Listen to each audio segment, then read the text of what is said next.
छोटी सी बात, कॉमन भाषा में तुलसी के लिए होली बेसिल शब्द प्रयोग होता है। अब होली शब्द तो अंग्रेजी ने दिया है ना, हमने तो नहीं दिया है। फिर भी कहीं ना कहीं यह स्वीकारोक्ति है कि इसके अंदर कुछ महत्वपूर्ण चीज है।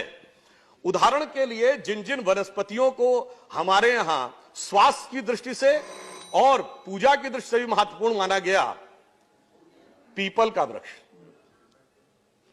पीपल के वृक्ष को होली फिग कहते हैं, मगर उसका साइंटिफिक नाम क्या है? वो मेडिसिन साइंस से रिलेट करते हैं।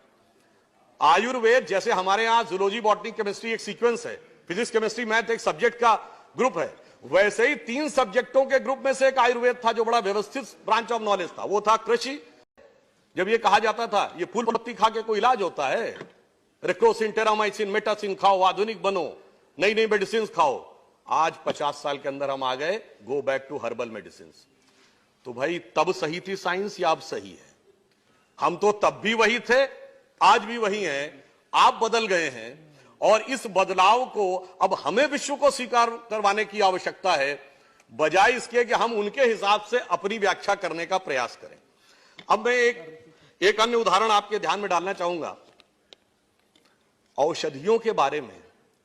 तो जैसा हमारे कई सम्मानित वक्ताओं ने बताया, बहुत से उदाहरण उपलब्ध हैं, चरक से लेके और धन्वंतरी जी तक, परंतु जिसको सबसे बड़ी उपलब्धि माना जाता है वेस्ट की, सर्जरी का जितना डिटेल्ड आयुर्वेद में उपलब्ध है, सुश्रुत संहिता में 180 चैप्टर हैं, 1100 डिजीजेज हैं, 121 इंस्ट्रूमेंट्स हैं, 650 मेडिसिन हैं, जिनमें एनिमल, प्लांट और केमिकल सारे सोर्सेस से हैं, और 300 से ऊपर प्रोसीजर्स हैं।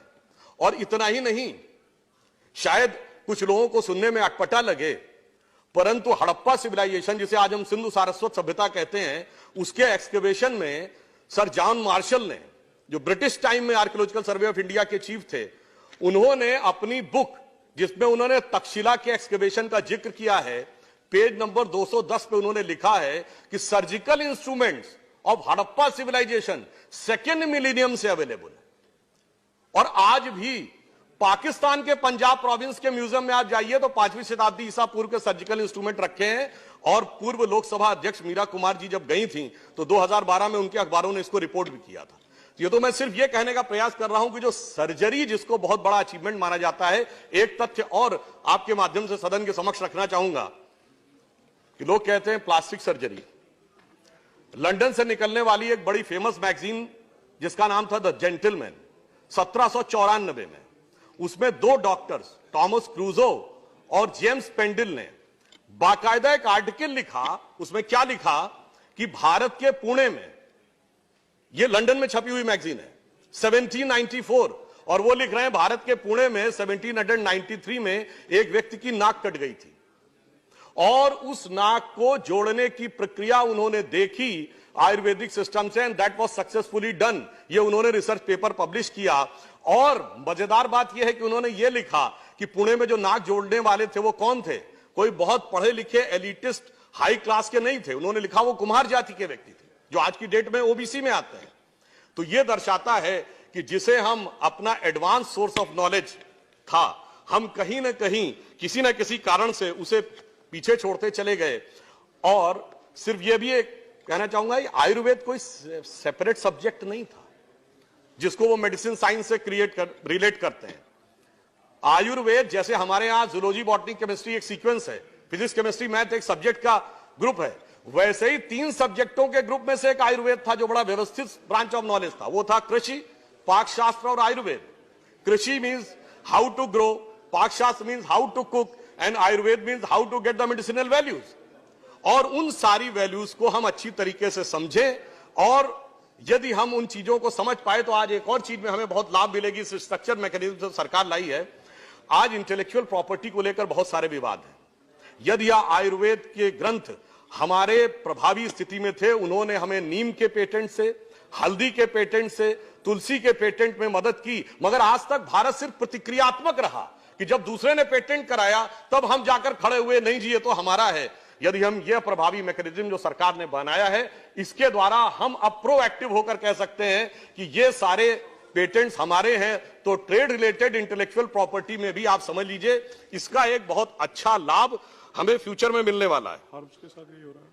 और अंत में मैं ये कहना चाहूंगा कि बहुत सी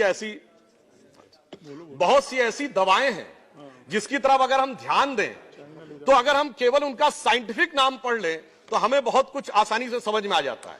जैसे हृदय के लिए अर्जुन होता है, आप अर्जुनारिष्ट और अर्जुनासव आपने सुना होगा। यदि आपने केवल उसकी बोतल देख ली हो तो उसकी बोतल पे उसका साइंटिफिक नाम क्या लिखा है? टर्मिनेलिया अर्जुना। वो हार्ट के लिए प्रूवन है and the name is Terminalia arjuna. तो ये अपने आप में इस बात को दर्शाता है कि जो हम कह रहे थे, अब छोटी सी बात, कॉमन भाषा में तुलसी के लिए होली बेसिल शब्द प्रयोग होता है। अब होली शब्द तो अंग्रेजी ने दिया है ना, हमने तो नहीं दिया है। फिर भी कहीं ना कहीं यह स्वीकारोक्ति है कि इसके अंदर कुछ महत्वपूर्ण चीज है। उदाहरण के लिए जिन जिन वनस्पतियों को हमारे यहां स्वास्थ्य की दृष्टि से और पूजा की दृष्टि से भी महत्वपूर्ण माना गया, पीपल का वृक्ष,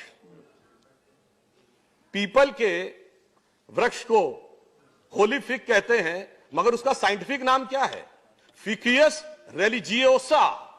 रिलीजन है साहब उसमें, वो बता रहा है फिकियस रिलीजियोसा, यानी वो मान रहे हैं कि ये धार्मिक दृष्टि से पवित्र माने जाने वाला ये जो पौधा है, ये जो पेड़ है, इसके अंदर बहुत सारे मेडिसिनल गुण हैं।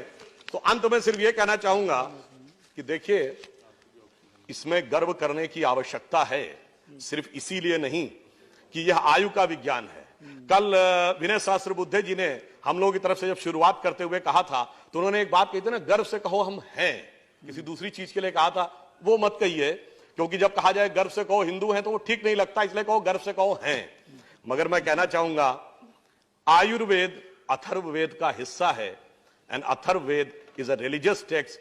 Nowhere in the world you can find medical science as a part of the religious text. Nowhere you can find mathematics as a part of religious text. इसलिए मैं कहना चाहूंगा, ये जो हमारा ज्ञान है, ये सिर्फ भारत के लिए नहीं, गरीबों के लिए नहीं, सबसे एडवांस लेवल पे जो लोग बैठे हैं उनके लिए भी उतना ही प्रभावी है, और ये पूरे विश्व को आगे ले जाने की क्षमता रखता है। अमेरिकन काउंसिल ऑफ जो सर्जन्स हैं, उन्होंने सुश्रुत को सर्जरी का जनक माना है। मेलबर्न में, अमेरिका में क्या माना जा रहा है वो सबको पता है। यह पंक्ति कह के बात समाप्त करूंगा कि जो अटल जी ने कहा था, मेरे वेदों की ज्योति अमर, मेरे वेदों का ज्ञान अमर, मानव के मन का अंधकार क्या कभी सामने सका ठहर, मेरे स्वर नभ में गहर गहर, सागर के जल में छहर छहर, इस कोने से उस कोने तक कर सकते जगती सौरभ में। आगे विनम्रता से साथ कहूंगा, हिंदू तन मन, हिंदू जीवन, रग रग हिंदू मेरा परिचय। यही जीवन शैली है। धन्यवाद।